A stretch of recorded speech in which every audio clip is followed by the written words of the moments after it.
What is up, guys? It's Mitch or Deity, and this video we're going to be talking about what I think is the biggest mistake Epic 7 has made in a very long time, and it's a character. Okay, there's a couple other mistakes they've made, obviously, that I talk about occasionally. It's going to be, well, when we had the event not giving free gear removal for new players, that was a terrible idea.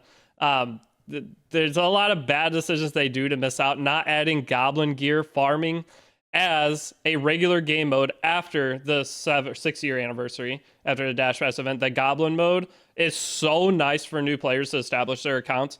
Not adding that as a permanent game mode that you can farm per day for all players starting the game or even existing players, that was a big mistake. But the biggest mistake, in my opinion, there is a raid sponsor video in this. Okay, I have to do 2 raid sponsor videos per month. This is the second one. Sorry, I'm going to just full transparency. There will be a raid thing in here. But the character is going to be, let you try to guess real quick. What do you think it is? It is Flan. Okay, so Flan, guys, she is too strong. Say I'm crazy. I don't care. If you guys play PvP at a level above top whatever, you know this character is a nightmare to fight. Most top players ban this character. If you don't ban this character, she will be picked by either you or your opponent every single match, which now some of you might say it's a good thing because she's a RGB character. More people had the ability to get her. But guys, there's so few options to fight this character. If the opponent is cleaving, there are 9 million different ways to build this character. She does too much. If any of you guys got Flan, if any of you don't know, if you're new to the game, she is a limited character that came out this year, okay? And she will be back next year, so you have a year from now, or they're going to sell you a bunch of packs like they did with Laya throughout the year for $100. You could pick her. Okay, that's how this year's going to go. I've already see it, but this character is ungodly strong. Let me go ahead and do the raid portion right now, and we'll come back and talk about all the things that I think she's ruined. All right, guys, I will be quick with this, but we have another Raid Shadow Legends sponsored video. So if you guys want to support me, downloading Raid, they've given me the biggest opportunity I've ever had as a creator. And I know there's multiple sponsored videos. I have to do 2 a month. So you will see these. If you download now, that's awesome. If you download in the future, it'd be great too. It helps me a lot. If you download through my link or the QR code up at the top of the screen, you're going to be getting the character Tagoar. I got to choose the champions for you to start with because I've been grinding this game nonstop and I want to give the best start possible so you guys actually try the game and you end up enjoying it. So Tagoar right away, he's a great reviving support character. Super good to start with, the best of the ones that they had to choose from, in my opinion. Next up, you enter the promo code Monkey King. You're going to be getting character Sun Wukong. There's only a few days left to get him. You have to do it in the first 72 hours of making your account. And once you redeem that, you're going to have 2 crazy characters to start the game with. So you'll get both those right away. Then once you reach level 15, you're going to be getting Mausoleum Mage, another great, he's an epic champion. So he starts as 4-star. He's a good just support character. He cleanses, he heals, he puts defense buff. Super, super nice to have in the game. So those 3 characters plus your starter, I highly suggest starting with Kale if you guys do download.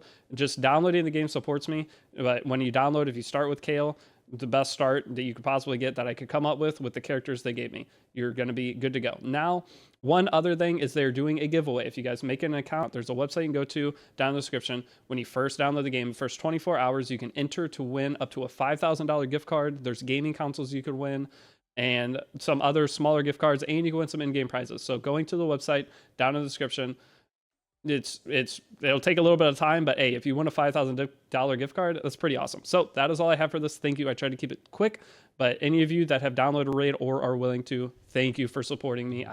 It is a big opportunity for me. All right, now that we are back to the video, hear me out on this. I know some of you guys are going to disagree, but with Flan, we're going to go over her kit first. All right. So Flan's kit, this is a character, in my opinion, that's stronger than almost every ML5. Almost every ML5 in the game, this character is stronger than. And just because she has so few weaknesses. We'll go over her weaknesses as well.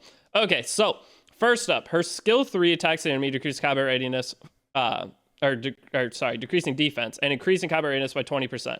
So that's really good. And a successful attack always results in a critical hit, meaning you don't have to build crit chance.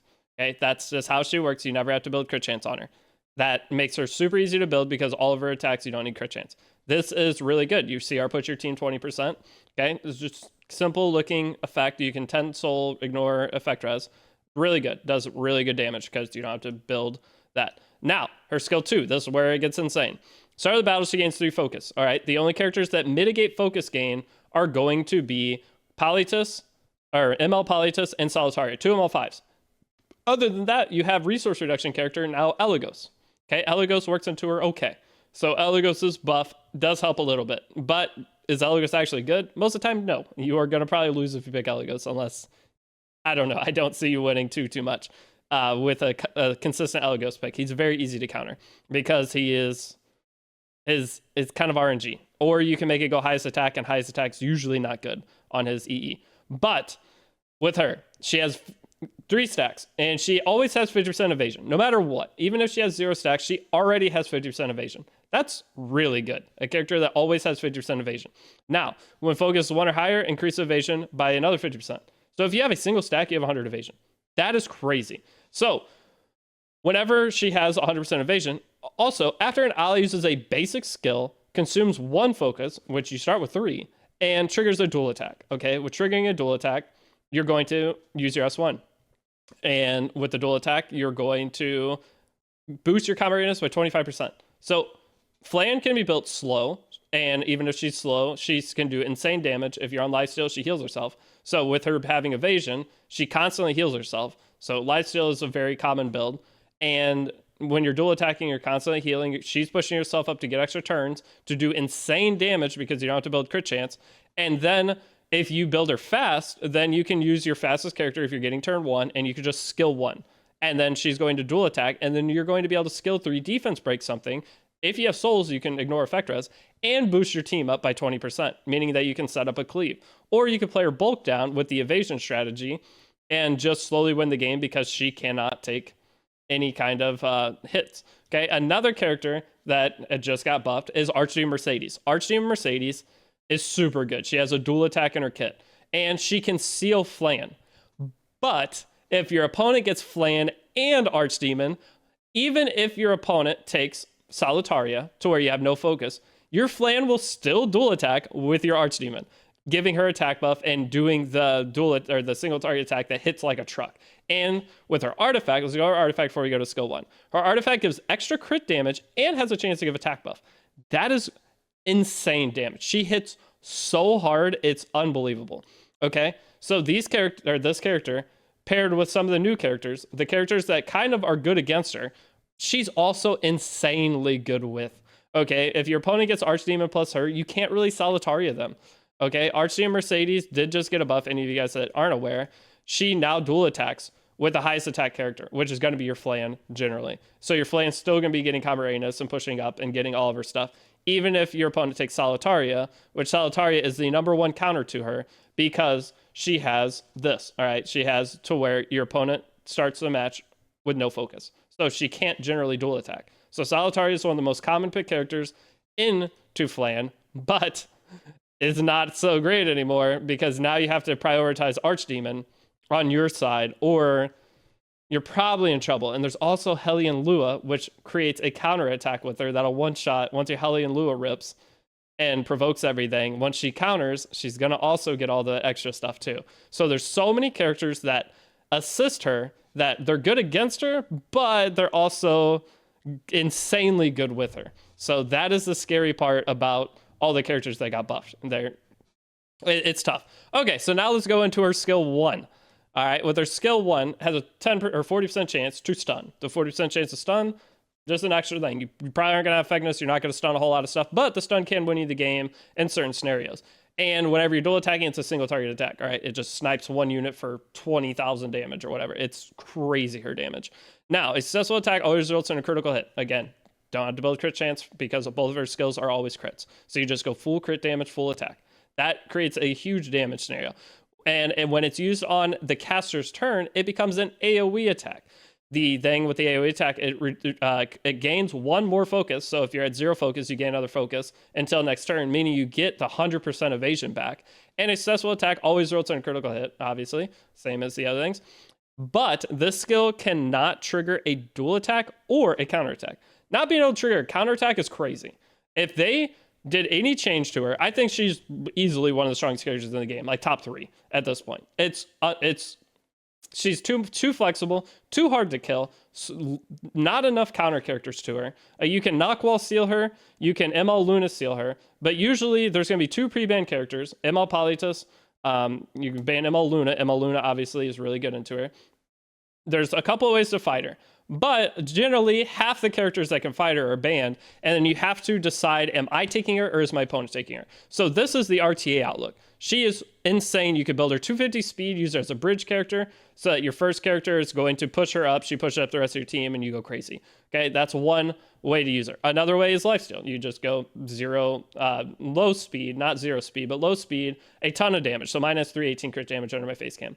Okay, so 318 crit damage plus artifact. We're rocking 330 crit damage, 4k attack with attack buff. So attack buff is going to be putting us at 6k attack, that much crit damage. We're hitting like a truck every time. Now, if you go super fast, you're going to have less damage, but you now have a bridge character with a 10 soul soulburn defense break for whatever cleave character if you pick her with BBK or something like that. Super good combo. Now, you can also build her on counter set. A lot of demons out there are going counter set on her to where she's super hard to kill, and they'll put Bloodstone on her so she can just solo the enemy team. So the counter Bloodstone, another solid build. You can do anything with this character that you put your mind to, and it's going to work. That's how good she is. It's one of the few characters in the game that you can just do what you want to do, and that's a good thing for the game, right? But I just think she's a little too strong, guys. She's picked every match in the first pick of one other opponent, or it's pre-banned. Okay, it's probably the most pre-banned character of the top players. I'm gonna guess it's gotta be one of the top pre-banned. I could pull up the information, but just correct me if I'm wrong. I think for last season, it has to have been one of the top banned or pre-banned characters out of everybody, at least in champion or above RTA.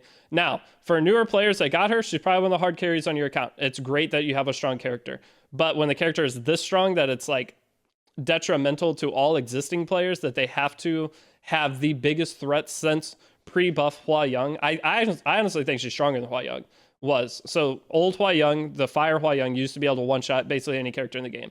And I didn't mind that. I could fight against that. It was fine. But I think this is too much. It gives too much flexibility. When you fight one, you don't know which kind you're fighting. When you fought a Hua Young, you knew the Hua Young. You knew it was going to be 240, 260 speed. It was going to one-shot whatever character you had. Or 220 to 260 speed. It was going to one-shot whatever you had, and you go from there. With Flan, I picked a 270 Solitaria into one the other day, and it outsped my Solitaria. They had a 280 or 290 Flan. That's the kind of characters that I think are dangerous for the game. Ones that are too strong, that can be picked every match, and they have the flexibility to build them however you want. Aiden used to be a character like that. Aiden, I didn't know if I was fighting a 180 god tier damage Aiden, or I was fighting a 290 Aiden that was going to end up getting turned above me and putting up immunity.